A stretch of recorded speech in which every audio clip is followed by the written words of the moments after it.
Today, Ben and I are going to be talking about the 2025 Ryan Coogler film, Sinners. So, Ben, I think both of us missed this in theater, so this is on just a regular TV watch. Let's, as always, dive right in. What's your thoughts? I think I appreciated this film. It's trying to do a lot. Like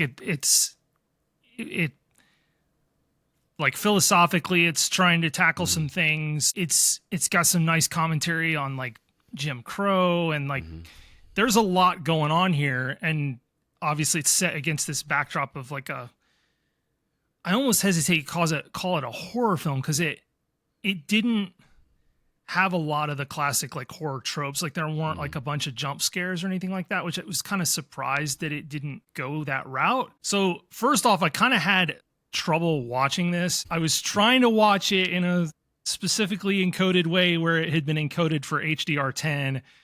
My projector doesn't do HDR10. I watched quite a bit of it that way and it wasn't doing an aspect ratio change. I was like, wait, these colors look really washed out and the image is looking really flat. Is this really? Because I'd read people complaining about the color grade on this, which I will get into. And I was like, man, something's off. And so I went and decided I like paused it. I'm like, no, I'm just going to go ahead and rent this on Prime. I think it was like $5. And I was like, oh, okay. No, we're good now. And the image was nice and rich, and it did aspect ratio switch on my projector.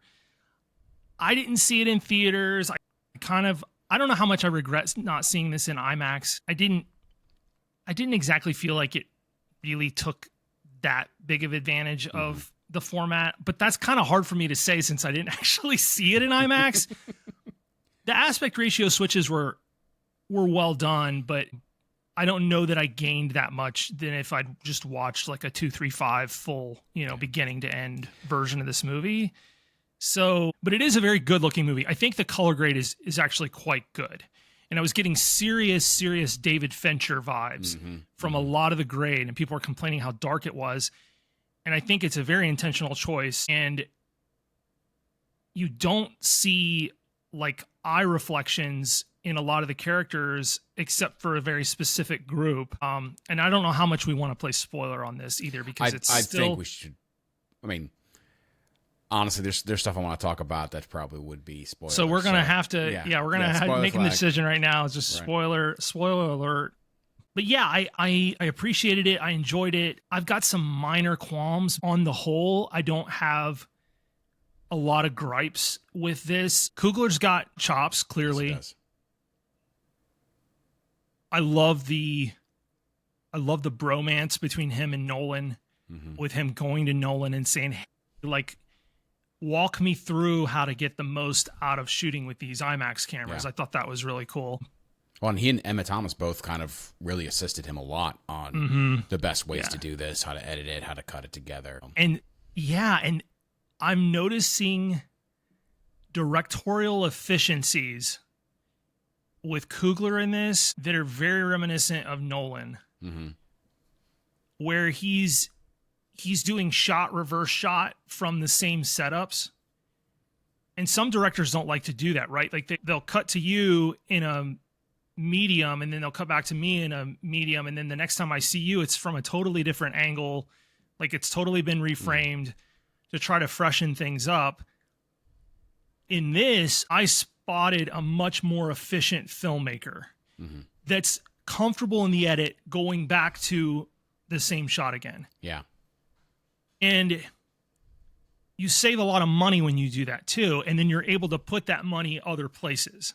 Yeah. And this is what Nolan has done. And so I'm seeing Coogler adopt a lot of this filmmaking style of like, let's be really efficient with our shoot. I don't know how many days the shoot was. I'm guessing it was pretty condensed. I really do. I believe that because I was seeing the same cuts back in the reverse shot that it's like, it's fine. It's not stale. It's not boring. There's enough going on in the frame that you've just saved yourself a setup. And you and I both know how painful setup changes are.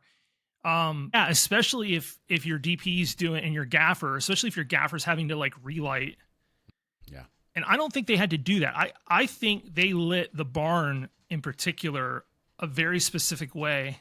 Oh, there's a doggo. There's a doggo. Let me close my door. Give me one second. No, the barn felt like it was lit in a very specific way that allowed them to like free flow shoot it. And there is an uncut shot where that's kind of proven to be the case. Yeah. But yeah, I've kind of bloviated enough. I'm curious where you kind of come on your evaluation of Sinners. So I always find it hilarious that I'm consider myself not a movie buff, but a lover of film and that kind of stuff, is that I really like what's coming out outside of kind of seeing what's coming out. I may see a trailer, I may not, but I don't actually do that much research into a lot of the movies that I see. I'm just like, oh yeah, that, I like that director, I like that, I'll go see it. So going into this, I had no idea it was a horror or that there was a vampire element to it. So that caught me completely off guard. Like I know there's a little talk in the beginning of it where it's, they show the red eyes and it's like, oh, there's an evil like that follows it.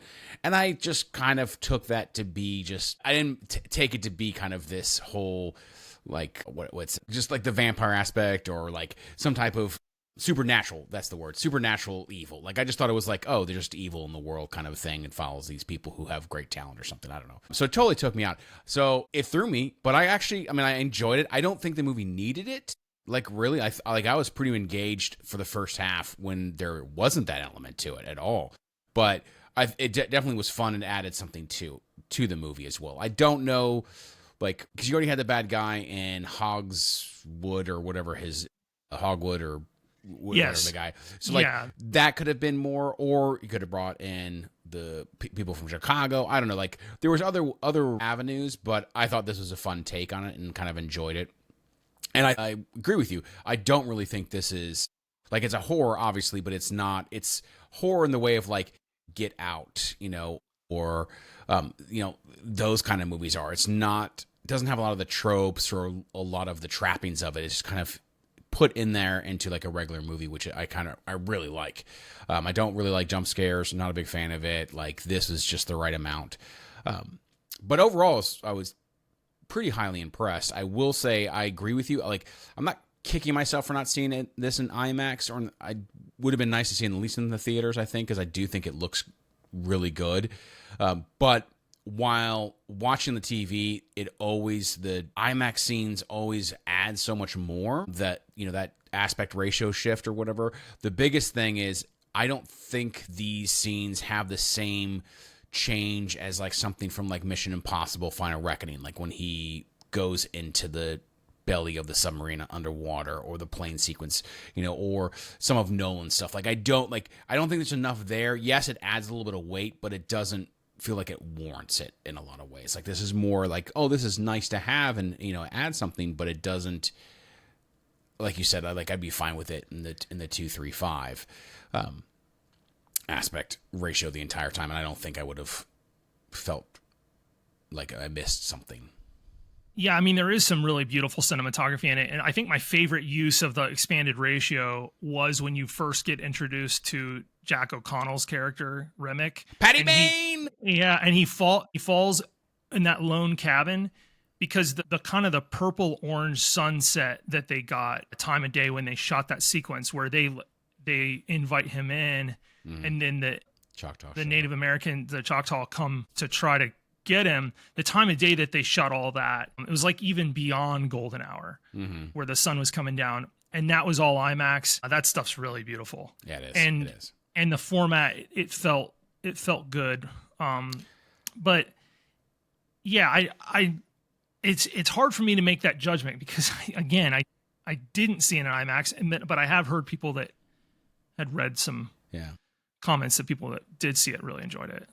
So I really liked the Choctaw scene because I got really huge The Thing vibes from that. Oh, yeah. Like totally like it's the Norwegian guy coming up and like that, saying that's not a dog, that's not a dog. And then they do the garlic test, like totally like the electric test.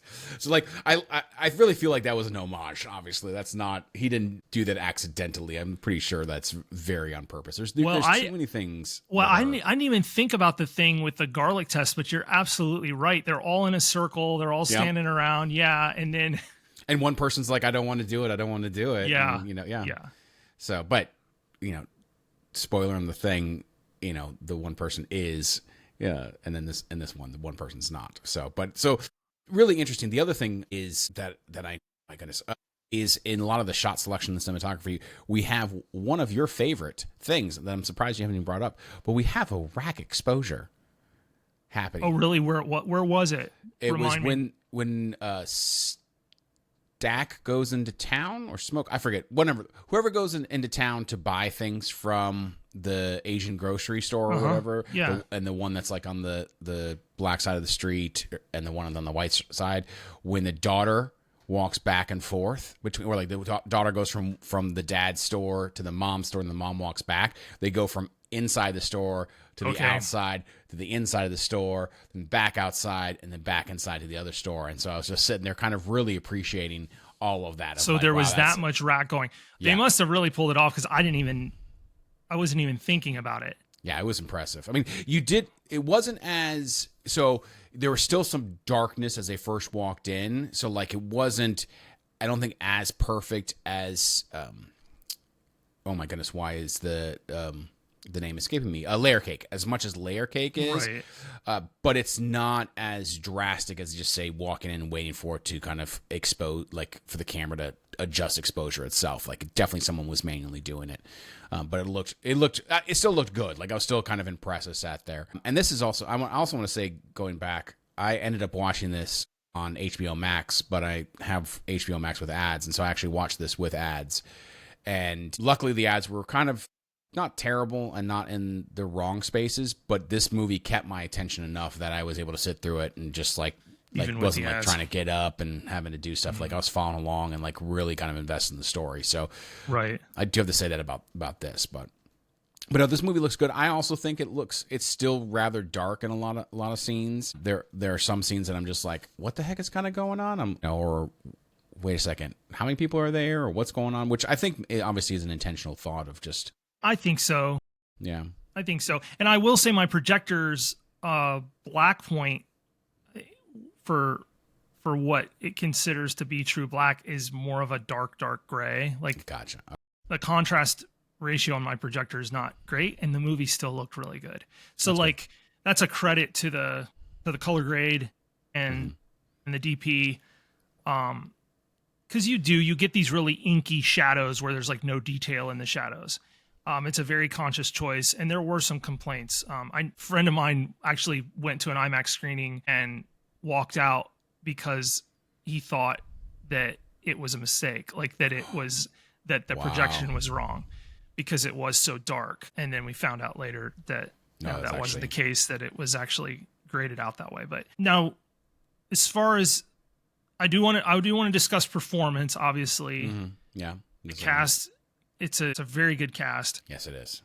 And then I also want to discuss I've got some minor gripes and good things with the narrative that I kind of want to get into, but start with cast, but if you want. Sure, let's talk cast. So I am not a Michael B. Jordan fan. I don't know. It's not like, I don't think he's a bad actor in any sense of the word. He's just not my favorite. Yeah. And he's in The Wire, and I love The Wire, but I was just not a fan of him. And I can't really put my finger on it. There's just something about his acting or whatever that just doesn't work for me. Like, and I don't really know what it is. However, I'd say I was pretty impressed with how he handled this, because obviously that's him in playing both. It's not like they're CGIing him on whatever. And so he had to bounce back and forth from playing Smoke and then playing Stack, and kind of making sure that he's got the cadence or the attitude or how they carry themselves. They both slightly had a different way of doing things. Yeah. And so I think, definitely that is a stretch. That is, I mean, I know this is also, I believe, his first horror film too. So that's also kind of a stretch of, going there. So like, kudos to him. I don't think it's the best performance I've, ever seen, or even the best performance I think in 2025. I do think it is a great performance, and definitely I would consider probably one of his best, but it's just... I prefer him as I'm sorry, I can't remember which one it is, but I prefer his performance as the brother that lost the infant child. And I can't remember if I think it's Smoke. It's Smoke. Yeah. It's Smoke because Stack becomes, Yeah. So it is Smoke. I much prefer his performance as Smoke. Yeah. I think the writing's better for the character as Smoke. I came away from it, I thought he did a bang-up job being asked to play these two characters. But I think I wanted to see another actor as Stack. As Stack. Like, I didn't... It did nothing for me other than, like, bring attention to, like, oh, how difficult was it for them to, like, for him to hand a cigarette to himself? Really difficult. Like, they would have had to play back. They used to do it with where the shot was locked down and you'd have playback from the previous with a transparency, like opacity at like 40% or something, just so you could see. And then you'd practice it lining that handoff. I'm sure they've got better methods now. But it seemed to be, at the beginning at least, it seemed to almost be more of like a technical show off of like having him interact with himself in frame. And it kind of took me out of the narrative. Well, I was reading an article, and I think you were right there, because they planned for months for that scene where he lights a cigarette, hands it to himself, and then hands it back or whatever. Yeah. And as they were shooting it, there were far more handoffs and other things, because I think they just wanted to see how technical and how much they could do. And there was a lot of work into it, obviously. Like, they had to pinpoint exactly where the hand is, how it's picking it up, that, all those different stuff. Plus, they're using all like realistic, World War II. Not World War II, World War One, like lighters and other, other things too, like that are of the time period, and so like they're not nearly as, reliable as what we have now. So there was all these other steps, but basically the article was like, they just kind of decided to keep adding things and making things more difficult, or just to kind of show off, and that's kind of how I also feel about the rack exposure scene as well. Was like, it was nice because it was basically one whole shot, but it was also like, look what we can do, kind of a thing, Yeah. I mean, sometimes it's fun to flex, but it doesn't add a whole lot. And I do agree with you going back. I think Smoke is definitely the far more engaging character, but Stack really doesn't have much of a backstory. Basically, he he sleeps with Haley Steinfeld's character and then leaves, right? Like that's about as much as we really get. Like, did he love her? Did he not love her? Like, we really don't really know. Hooking up with Mrs. Josh Allen. Yeah. So that's really what you mostly get, and there's not a whole lot else in his character. Where Smoke does kind of have that more tortured backstory, and whether or not Smoke is the older and Stack is the younger, Smoke definitely plays the more protective, the more. He's much more serious. He's just more serious. Yeah. They've been through a lot of the same things together, but it feels like Smoke's just been through a little bit more of the ringer. Yeah. But that's kind of why I'm like, I didn't need them to be twins. Like, it just didn't. That, and I almost felt like they looked too much alike. And I'm sure they did that for shooting continuity purposes, but I almost needed a like drastically different facial hair or something on one of them, just to break it up.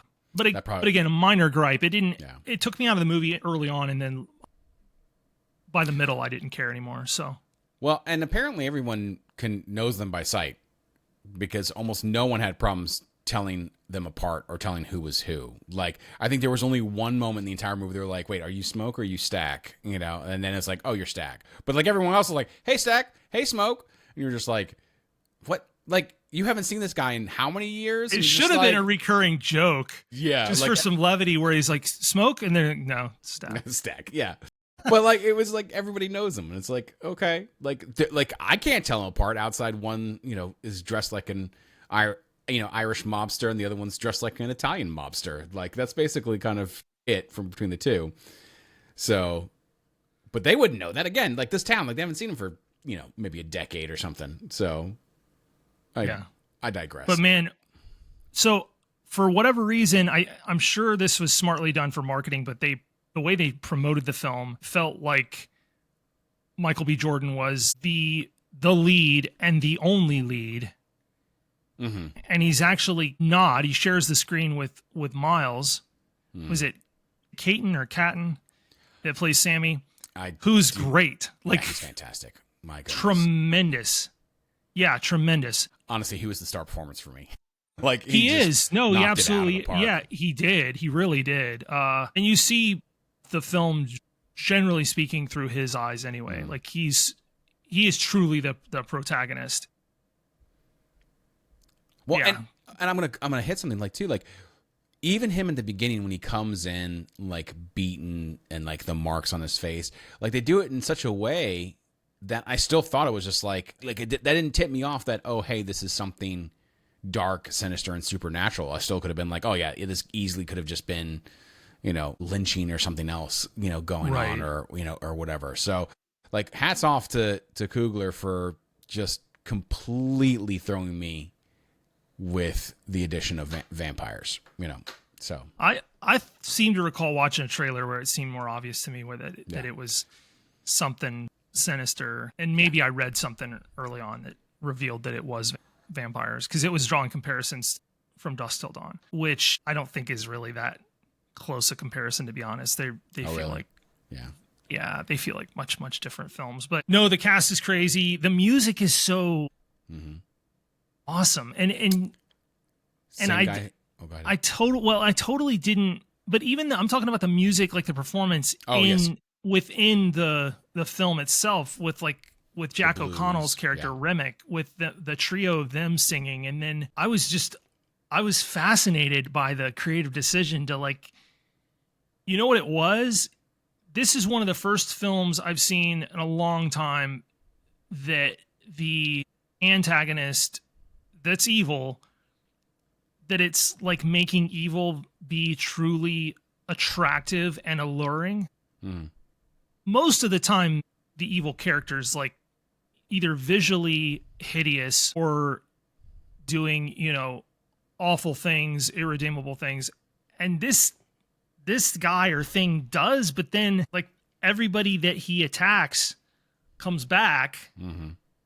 And they seem to be real happy with their current set of circumstances now, and they're all singing, and it was like, Yeah. it's a very different take. And Yeah. they're running around in circles and singing, and just, it was, Having a blast.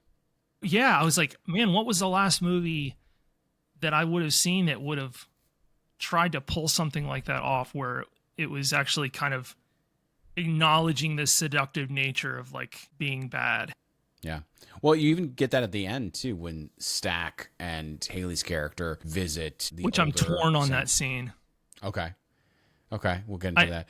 But like, just to finish, like, because Stack is kind of like, him and Haley seem like super happy with themselves, like. Oh no, they are. Yeah, but then he has that moment of, like, basically, like, he really misses his brother, and then also he's like, that's the last time I saw the sun was that that day with my brother.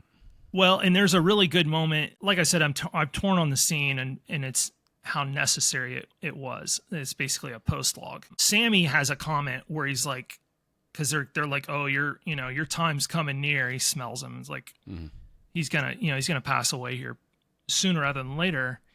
And Sammy makes it, because he's like, but we could delay that. Like, you could just keep touring. Yeah. And he's like, I want to see what's next. Yeah. And if it cuts back to Stack and Haley, and they have a moment of pause of, like, ooh, yeah, because they're not going to be able to experience that. No. So, but yeah, I probably would have been fine with it ending with him jamming in with 1992. Yeah. Yeah. Because for me, that was the whole message, was like, oh, he didn't drop that guitar, or what was left of that guitar. And at first I hated that decision, but then I understood it, of, like, there's a human nature there to, like, the temptation, and that the film largely acknowledges, like, yeah, it would have been all tidied up in a bow if he'd have listened to Jedediah, and if he had listened to Smoke, because Smoke told him, like, if you want to play music, play church music. And Jedediah says the same thing, basically. You need to drop that guitar, and he doesn't.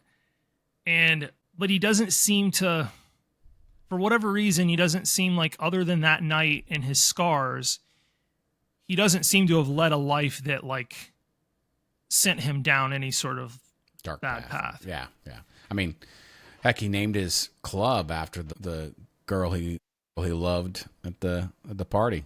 Oh yeah, yeah, because it was like Is Pearline or whatever. That was I believe that's her name, and that was the name of his club was Pearline. Pearline. Yeah, good catch. Yeah. That's fun. So yeah, it's like doing some sinful things is fun, and like the movie definitely acknowledges that.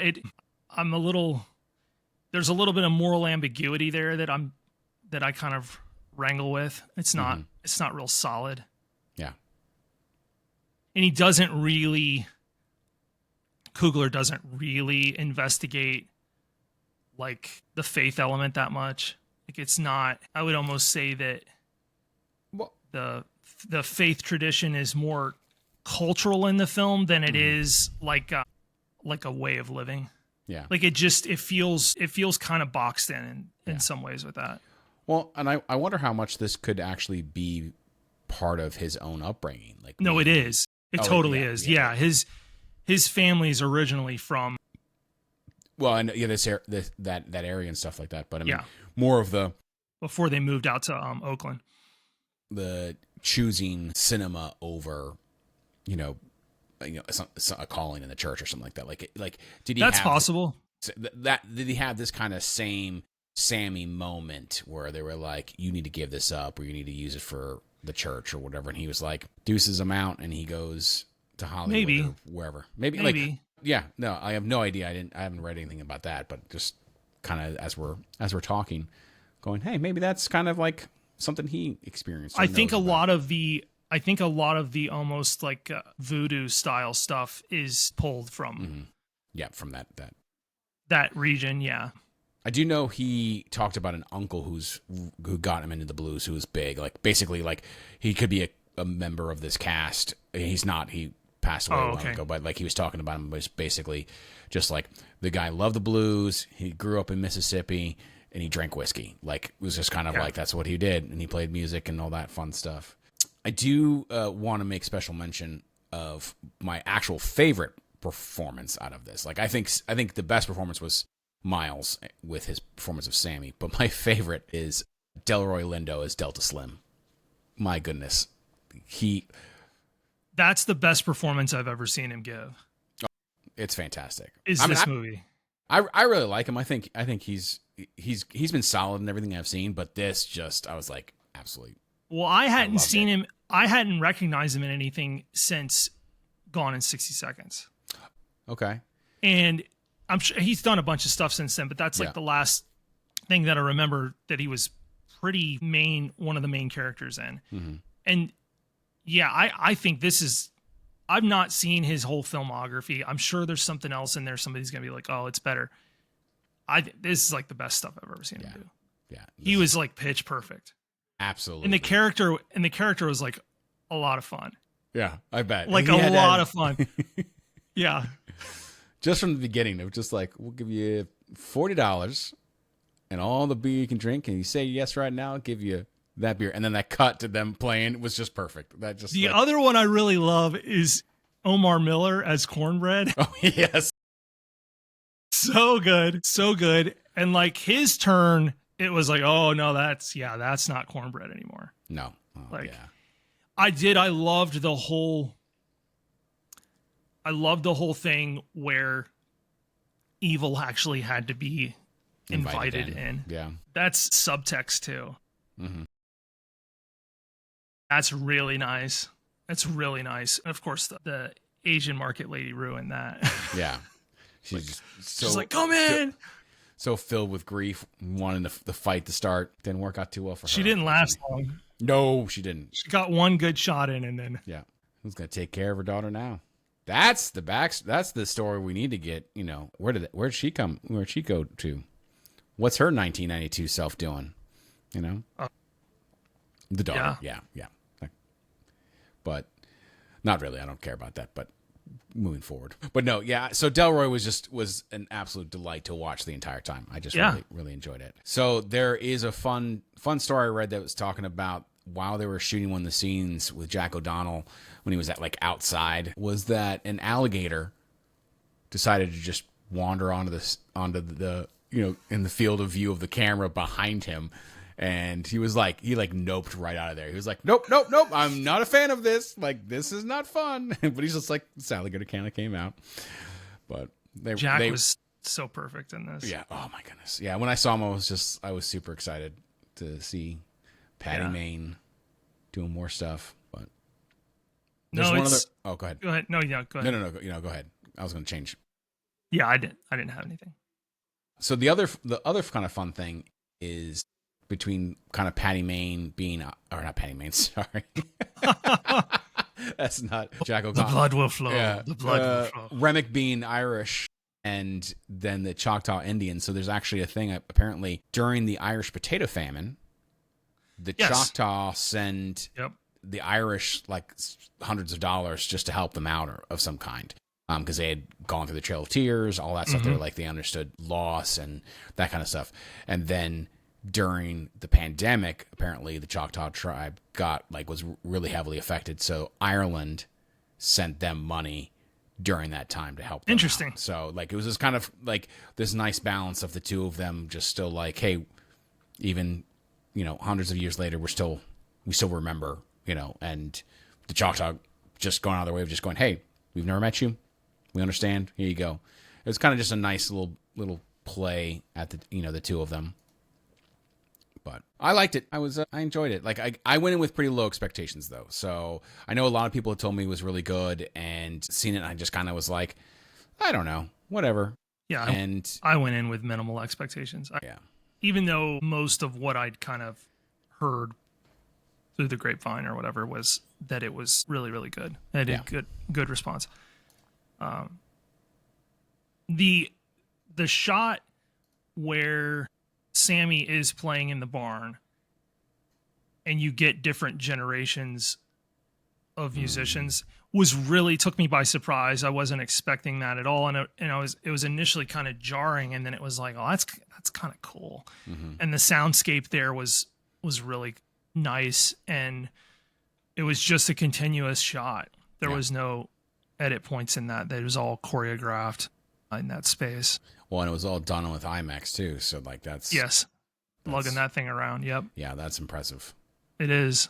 Yeah, the operator definitely earned their money. Yeah. That was the one scene that I felt like it would have been fun to see that on IMAX. That would have warranted it. Yeah. But the shootout, the other couple things was fine. No, I think the shootout at the end, it would have been good in IMAX too. And I love that he was firing a BAR. Yeah.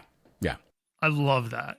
That's like my favorite World War II gun ever is the Browning automatic rifle. I was like, he's going to do, when he pulled it out of the case, I was like, oh, he's going to do some damage with that. That thing's going to slice through some people.